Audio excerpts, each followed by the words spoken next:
नमस्कार जी सर जी। सर क्या नाम है आपका? राजेंद्र सिंह जादौन, बठिंडा, पंजाब से। सर संत रामपाल जी महाराज जी से कब जुड़े आप? 10/8/2014 को जुड़े थे जी। सर संत रामपाल जी महाराज जी से जुड़ने से पहले आपने क्या भक्ति साधनाएं की? सर 1997 से जब से वैवाहिक जीवन प्रारंभ किया था तब से और 2014 तक हमारे घर में प्रेत बाधाएं थी और बालाजी की भक्ति किया करते थे। मेहंदीपुर बालाजी की, मेहंदीपुर बालाजी में ही बच्चों का मुंडन करवाया और प्रेत स्वयं घर में आके बोला करता था। और वो प्रेत को बोलते बोलते उसका तांत्रिकों से निवारण करवाया पर हो नहीं पाया। और उसके बाद में राजस्थान नोखा के अंदर कोई मेहंदीपुर बालाजी का भगत था, तो उसने कुछ कार्रवाई करके दी थी भी, ये आप घर ले जाओ और ये शांत हो जाएगा प्रेत। मेरे घर पे आने से पहले प्रेत ने कह दिया था कि जो तू करवा के लाया है ना, उसके करवाने से कोई तेरे को लाभ नहीं होगा। और मेरा हाथ पकड़ा, बाजू पकड़ा और मंदिर के अंदर ले गया जहां मंदिर बनाया हुआ था। और उस प्रेत ने अपनी छाती पे जो बालाजी का स्वरूप था, मेहंदीपुर बालाजी का, तोड़ के फेंक दिया था। कहता जिसकी तू भक्ति कर रहा है ना, मैं इससे भी तकड़ा हूं। उस दिन मेरे को यह पता लगा कि इस संसार के अंदर इन देवी देवताओं से कोई ऊपर शक्ति है, या तो शैतान है या कोई और है परमात्मा। तो सर पहले क्या क्या भक्ति साधनाएं आपने की? इससे पहले हमने हनुमानगढ़ संगरिया में मुसलमानों के जो अपने पीर खाने होते हैं वहाँ भी गए थे और वहाँ भी कोई लाभ नहीं हुआ। पैसे देते गए लेकिन लाभ नहीं हुआ। मोड़ मंडी पंजाब में यहाँ भी गए थे, वहाँ भी कोई लाभ नहीं हुआ। उत्तर प्रदेश सिकंदराबाद में भी गए, वहाँ भी कोई लाभ नहीं हुआ। सर जब आप पहले ही इतनी सारी भक्ति साधनाएं कर रहे थे तो फिर आप संत रामपाल जी महाराज जी की शरण में क्यों गए? क्या ऐसा कारण बना कि आपको संत रामपाल जी महाराज जी की शरण ग्रहण करनी पड़ी? सर जी, इससे पहले हमें संत रामपाल जी के नाम का भी नहीं पता था।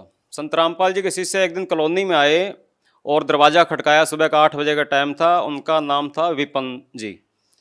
तो उन्होंने ज्ञान गंगा बुक दी। उसमें झगड़ा हो रहा था हमारे घर के अंदर। तो हमने कहा बाबाओं के चक्कर में हम बर्बाद हैं, हम विश्वास नहीं करते। वो बोले सर जी लो, ये 10 रुपये ज्ञान गंगा बुक है। तो मैंने कहा चलो कोई आया होगा, दे देते हैं 10 रुपये। 10 रुपये दे के और ज्ञान गंगा बुक मैंने बेड पे रख दी और मैं गाड़ी लेकर गुजरात चला गया। जब मैं गुजरात से वापस आया 10 दिन के अंदर, तो हमारी जो पत्नी है हमारी, उसने ज्ञान गंगा को बुक को कंप्लीट पढ़ दिया और शास्त्रों से मिलान भी कर दिया। मिलान करने के बाद में तो आशाराम जी की भक्ति हुआ करती थी हमारे 2007 से 14 तक, 7 साल तक। इसी दौरान तो उन्होंने ये कहा कि जितना भी उनका अनुभव था किताब का, बुक का मिलान किया तो सारा मटेरियल उन्होंने जल प्रवाह कर दिया और बोले ये है हमारी असली भक्ति। जो हम कर रहे थे वो सही भक्ति नहीं थी। तो 10/8/14 को हमने सतलोक आश्रम गए और वहाँ दीक्षा ले ली। सर जैसे कि आपने आसाराम बापू का जिक्र किया, उसके बाद आप संत रामपाल जी महाराज जी की शरण में आए, तो सर दोनों संतों के अंदर आपको क्या भिन्नता नजर आई और क्यों आपको ऐसा लगा कि संत आसाराम जी द्वारा दी गई भक्ति सही नहीं है? आसाराम बापू की भक्ति यूँ सही नहीं थी कि मेरी गाड़ी के 3 एक्सीडेंट हुए थे और उसमें मेरे पास 176 गज जमीन थी, जो कि एक 30 फुट रोड और एक 26 फुट रोड पे, मेन रोड पे मकान था। 2 किस्तों में मेरे को बेचना पड़ा। वो कर्जा इतना चढ़ गया कि जमीन बेचने के बाद में भी 7 लाख रुपए कर्जा रहा 3 एक्सीडेंट के अंदर। तो बर्बाद हो गया। उसके बाद में किराए पे चला गया। लेकिन ज्ञान गंगा जब बुक आई, बुक आने के बाद में दीक्षा ली। तो दीक्षा मैंने क्यों ली? इस विषय से ली कि मैंने कोई गुरु नहीं बनाए अपने लिए लाइफ में। हमारी भक्तिमती धार्मिक थी, हमारी पत्नी जो है धार्मिक थी। तो मैंने कहा भाई चलो ये जो शक्ति है, ये जो ज्ञान है, इससे अति उत्तम होगा, क्योंकि गुरु कोई भी नहीं छोड़ के राजी है, चाहे वो असली हो या नकली हो, जो भी हो। संत रामपाल जी का जो ज्ञान था वो हमारे धर्मशास्त्रों के अनुसार है। और जो आशाराम बापू का जो प्रचार जो कर रहे थे वो लोकवेद के आधार पे कर रहे थे, उसका कोई प्रमाणित नहीं था। अपने इसमें शास्त्रों के अंदर कोई प्रमाण नहीं था। सर जैसा कि आपने बताया कि संत रामपाल जी महाराज आपको प्रमाणित ज्ञान दे रहे थे और शास्त्र विधि अनुसार आपको भक्ति दी, तो सर हम आपसे ये जानना चाहते हैं कि संत रामपाल जी महाराज द्वारा दी गई साधना को करने के बाद आपको क्या लाभ मिले? उससे जो हमारा मकान बिक गया था, आज जमीन और प्लस 2 मंजिल मकान बना लिया है मैंने संत रामपाल जी से जुड़ने के बाद में। पहला लाभ तो ये हुआ।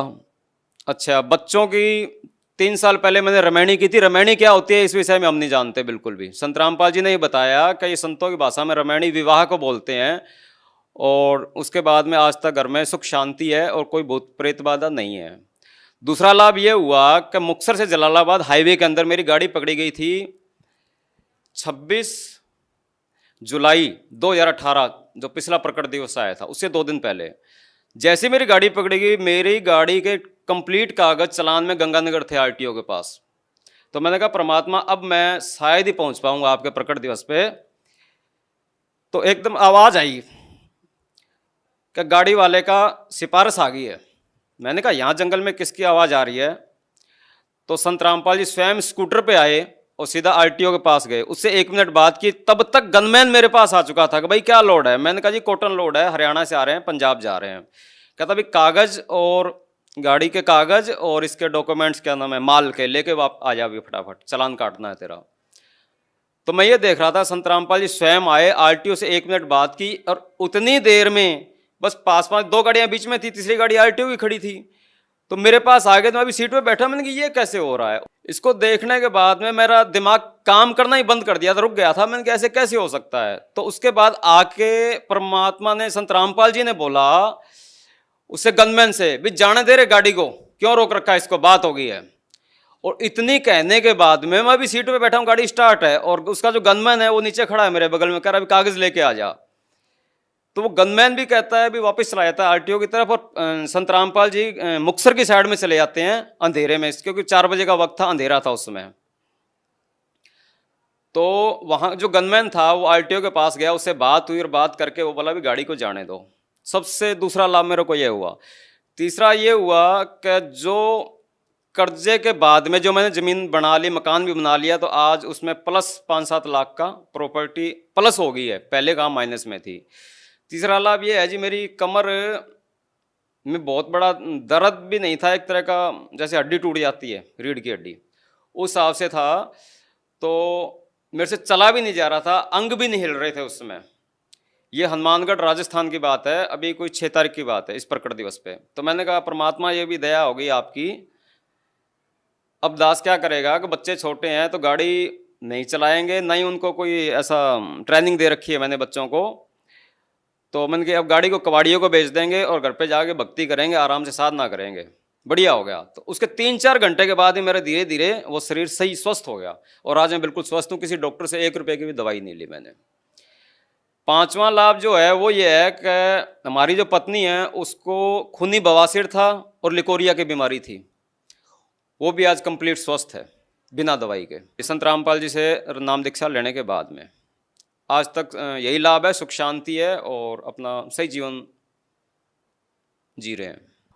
और अपने सर जी ऐसा था, दुकान है घर के अंदर, नीचे ऊपर रिहाइश है, 2 मंजिल मकान है। तो उसमें एक बार ऐसा हुआ था, कुछ पैसे रखे थे, शाम को गल्ला कंप्लीट रखने में 4000 के करीब थे, और उसमें से जैसे किसी को 1500 रुपये दे दिए गए थे। 1500 रुपये देने के बाद में जब बेटा आया तो उसने कहा भी इसमें पैसे किसने दिए हैं? तो हमने कहा हमने दिए 1500 रुपये। कहता 1500 रुपये दिए, लेकिन जितने में रख के गया था उतना ही है, ये पैसे कहाँ से बढ़ गए? तो सबसे बड़ा लाभ तो ये हुआ जी 1500 रुपये वो हमारे बढ़ गए थे। और दूसरा, एक बार गंगानगर के अंदर डीजल चोरी हो गया था हमारा। डीजल चोरी हुआ तो बेटे ने बोला कि पापा जी डीजल चोरी हो गया। मैंने कहा चलो जो ले जाएगा उसके कर्म फोड़ेगा, हमारा क्या चोरी हुआ है। तो उसी डीजल में इतनी बरकत हुई कि जितना डीजल मेरा था, कम से कम समझो आप 50 लीटर डीजल मेरा चोरी हुआ था, 3.5-4 की एवरेज है उसकी। तो 300 किलोमीटर गाड़ी शेष डीजल में उतनी एवरेज बढ़ाई थी, या परमात्मा ने बंदी छोड़ने डीजल बढ़ाया था, वो तो मालिक की लीला मालिक ही जानते, लेकिन हमारा कोई नुकसान नहीं हुआ था। ये 2 लाभ हमारे को विशेष हुए हैं। सर, जैसा कि अभी आपने रामायणी का जिक्र किया, बच्चों की जब आपने शादी की उस विवाह को आपने रामायणी बताया। संत रामपाल जी महाराज द्वारा सादगीपूर्ण विवाह करवाया जाता है। सर, इस सादगीपूर्ण विवाह के बारे में बताइए, किस प्रकार से करवाया जाता है? संत रामपाल जी ने जो रामायणी है, इससे पहले हम भी नहीं जानते थे। ये 17 मिनट में शादी होती है, रामायणी कहो या शादी कहो, वो भाषा अलग है। और इसमें ना दहेज लिया जाता है ना दिया जाता है। इसमें कोई बारात नहीं, कोई बैंड नहीं, कोई बाजा नहीं, कोई सेहरा नहीं, कोई पंडित नहीं, कोई काजी नहीं, ना ही कोई हवन फेरे हैं। सिंपल तरीके से जाओ और अपना 17 मिनट में गुरु जी का एक बनाया हुआ मतलब रामायणी है, वो 17 मिनट में पढ़ दिया जाता है, और परमात्मा को, संत रामपाल जी को साक्षी मान के और अपना जीवन बच्चे स्टार्ट कर लेते हैं। सर, जो श्रद्धालु है वो कैसे विश्वास करेंगे संत रामपाल जी महाराज के ऊपर? संत रामपाल जी महाराज पे ऐसे विश्वास करेगा, जब कबीर साहब 600 साल पहले आए थे तब उन्होंने अपने आप छुपा के ही लीला की थी। चाहते तो वो एक पल के अंदर ही अपनी शक्तियों को उजागर कर देते, लेकिन एक आम इंसान की तरह उन्होंने उपदेश दिया था और समझाने का प्रयास किया था। संत रामपाल जी जो भक्ति साधना के जो सही मंत्र दे रहे हैं, उन मंत्रों में ही इतनी शक्ति है और वो प्रमाणित हैं।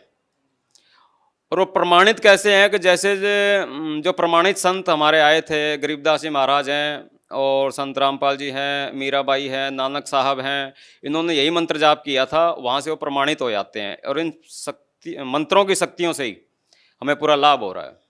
सर, जो लोग आज भी संत रामपाल जी महाराज जी से जुड़ना चाहते हैं वो उनसे नाम दीक्षा कैसे प्राप्त कर सकते हैं? अभी जो टीवी पे जो सत्संग आता है 7:30 से 8:30 बजे तक, उस पर पीली पट्टी चलती है। पीली पट्टी पे सब नंबर दिए हुए हैं, वहाँ पे कॉल करो और घर घर हर भगत पूरे मतलब भारतवर्ष में फैले हुए हैं और इसके प्लस ऐसी व्यवस्था बना दी गई है कि जगह जगह आश्रम है और वहाँ टीवी चैनल के प्रचार के माध्यम से अपने जुड़ सकते हैं। जी धन्यवाद। सत साहिब जी, सत साहिब।